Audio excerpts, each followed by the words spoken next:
아동부 영상예배에 온 여러분을 환영합니다.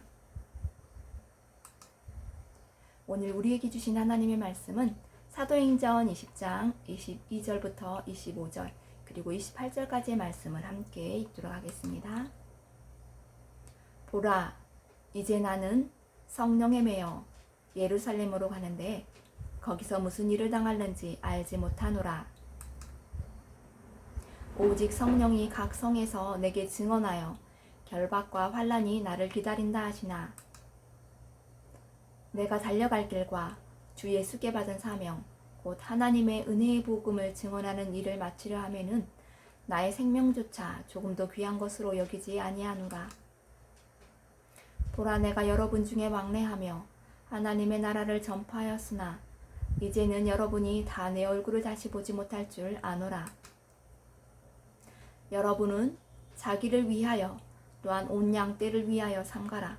성령이 그들 가운데 여러분을 감독자로 삼고 하나님이 자기 피로 사신 교회를 보살피게 하셨느니라. 아멘.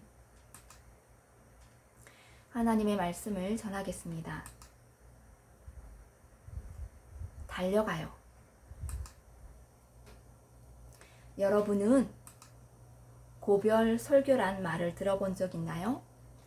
고별 설교란 먼 곳으로 떠나거나 죽음을 앞둔 사람이 그동안 함께했던 사람들에게 마지막으로 하나님의 말씀을 전하는 것을 고별 설교라고 해요. 이 고별 설교를 한 사람들이 있어요. 고별 설교를 한 성경에는 고별 설교를 한 사람들이 있는데 그들은 모세와 사무엘이 백성들에게 마지막으로 설교를 한 사람들이 등장해요. 또 오늘 성경에 나오는 바울도요, 고별 설교를 했어요. 누구에게 어떤 내용으로 왜 했을까요? 함께 말씀을 들어봐요. 고린도에 머물며 로마서를 쓴 바울은 그곳을 떠나 예루살렘으로 가는 긴 여행을 시작했어요. 바울은 오순절이 되기 전에 예루살렘에 도착해서 예루살렘 교회를 방문하고 싶었어요. 어려움에 처한 예루살렘 교회를 위해 이방 교회가 모은 연보를 빨리 전해주고 싶은 마음이 있었기 때문이었지요. 그래서 바울은 예루살렘으로 가는 길에 그가 3년 동안 머물며 가르쳤던 에베소에 들리지 않고 그곳을 지나쳐 가기로 했어요. 그 대신에 밀레도에서 에베소 교회 장로들을 만났고 바울은 그들에게 큰 감동을 주는 고별 설교를 했어요. 먼저 바울은 자신이 에베소에서 겸손과 눈물로 주님을 섬긴 복음사역을 떠올렸어요. 자신이 유대인들의 방해로 온갖 어려움을 겪었지만 언제 어디서나 담대하게 복음을 전하고 가르쳤다라고 했지요.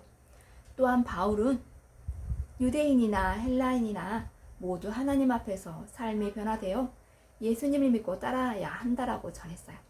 에베소에서 복음 사역을 감당했던 바울은 자신이 이제 성령의 이끌림을 받아서 예루살렘으로 향하는 길이라고 말했어요.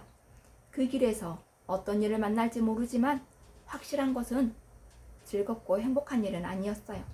고난과 옥에 갇히는 일이 자신을 기다리고 있다는 것도 알고 있었어요. 하지만 바울은 그것을 두려워하지 않았어요. 주 예수께 받은 사명, 곧 하나님의 은혜의 복음을 증언하는 사명을 마치기까지는 자신의 목숨조차 아끼지 않겠다라고 고백했지요. 또한 바울은 이 복음을 증언하는 일이 평생 동안 자신이 달려갈 길이며 그 길을 끝까지 가겠다고 했어요. 달리기를 하는 선수가 더 좋은 기록을 내기 위해 최선을 다해 달리는 것처럼 복음을 위해 자신의 목숨을 아끼지 않고 달리겠다라고 결단한 거예요. 바울이 힘든 일이 있더라도 예루살렘을 향해 가려고 했던 이유는 로마와 당시 사람들이 땅끝이라고 생각했던 서바나 스페인에 복음 전하는 것을 꿈꾸고 있었기 때문이었어요. 즉 바울은 세상 끝까지 복음을 위해 달려가고자 했어요.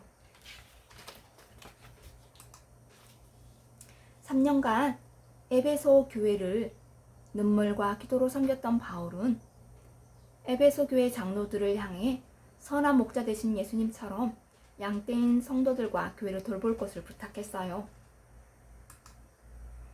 이제 예루살렘으로 가서 고난을 받게 되면 다시는 자신을 볼 수 없을 것이라고 말하면서 그들에게 이별을 고했지요.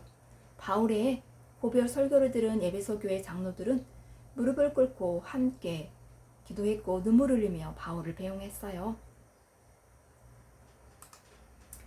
바울은 예수님을 믿는 사람들을 핍박했던 사람이었지만 예수님을 만난 후 변화되어서 예수님을 전하는 사도가 되었어요. 복음을 증언하는 일에 자신의 목숨도 아까워하지 않고 달려간 바울의 모습을 보면서 어떤 생각이 드나요? 우리는 어떤 길을 향해 달려가야 할까요? 지금은 코로나19로 먼 곳 외국에까지 가기가 어려워졌어요. 하지만 가까운 곳에 있는 아직 예수님 믿지 않는 가족이나 친구들에게 복음을 전하는 여러분이 되었으면 좋겠어요. 불편하지만 마스크를 꼭 쓰고 복음을 전해요. 예수님이 하나님의 아들이라는 것과 그리고 예수님을 믿으면 영원한 생명을 얻고 하나님의 자녀가 된다는 사실을 이웃들에게, 친구에게 전하는 여러분이 되기를 기도해요. 함께 읽어요. 하나님 나라를 전하는 복음의 증인이 되어요. 평생 동안 하나님의 나라를 선포하며 예수 그리스도의 복음을 증거하는 증거하는 길을 걸어가는 어린이가 되기를 간절히 바라요. 함께 마음 모아 기도하겠습니다. 하나님 아버지, 세상은 코로나19와 여러 가지 재난으로 힘겨워하고 있어요. 이 땅을 불쌍히 여겨주시고 구원하여 주옵소서. 그러나 세상엔 안전한 곳이 없어요. 오직 안전한 곳은 방주 대신 예수님밖에 없어요. 예수님을 믿으면 영원한 생명을 얻고 하나님의 자녀가 된다는 놀라운 복음을 이웃에게 전하겠어요. 예수님의 이름으로 기도합니다. 아멘. 목사님의 축복 기도로 예배를 마치겠습니다. 우리 구주 예수 그리스도의 은혜와 하나님의 큰 사랑하심과 성령의 교통하심이 오늘 말씀을 들은 광주 세암교회 아동부 어린이들이 하나님의 아들이신 예수님을 믿으면 영원한 생명을 얻고 하나님의 자녀가 된다는 놀라운 소식 복음을 전하기로 다짐하는 어린이들 머리 위에와 또 어린 영혼들을 사랑으로 섬기는 교사들 머리 위에와 그들의 가정과 그들의 생업 위에 지금부터 영원토록 함께 하시길 간절히 축원하옵나이다. 아멘. 한 주간도 평안하세요. 샬롬.